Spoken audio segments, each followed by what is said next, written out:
decide if we want to run it again. Well, how about it, Mr. Ralston? How do you like it, boys? Well, 70 years in a man's life. That's a lot to try to get into a newsreel. It's a good shot, Thompson, but what it needs is an angle. Yeah. All we saw on that screen was that Charles Foster Kane is dead. I know that. I read the paper. You see, Thompson, it isn't enough to tell us what a man did.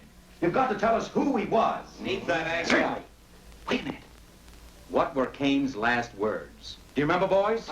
Yes, swear. What were the last words he said on Earth? Maybe he told us all about himself on his deathbed. Yeah, and maybe he didn't. Maybe it was... All we saw on that screen was a big American. One of the biggest. But how is he any different from Ford? Or Hearst, for that matter? Or John Doe? Yeah, sure. I tell you, Thompson, a man's dying words. What were they? You don't read the papers. When Charles Foster Kane died, he said just one word. Rosebud. Is that all it A said? rosebud. Tough guy, huh? Yes, Rosebud. Guy's calling Just for that Rosebud. one word. But who is she? What was it? Here's a man that could have been president, who was as loved and hated and as talked about as any man in our time. But when he comes to die, he's got something on his mind called Rosebud. Now, what does that mean? A racehorse he bet on once. Yeah, that didn't come in. All right. But what was the race?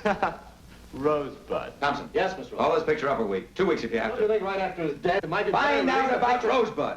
Get in touch with everybody that ever knew him. Oh, who knew him well. That manager of his, Bernstein. His second wife. She's still living. Susan Alexander He's Kane. running a nightclub in Atlantic City. Yeah, that's right. See them all. Get in touch with everybody that ever worked for him. Whoever loved him. Whoever hated his guts. I don't mean go through the city directory, of course. I'll get on it right away, Mr. Ralston. Good. Rosebud. Dead or alive. It'll probably turn out to be a very simple thing.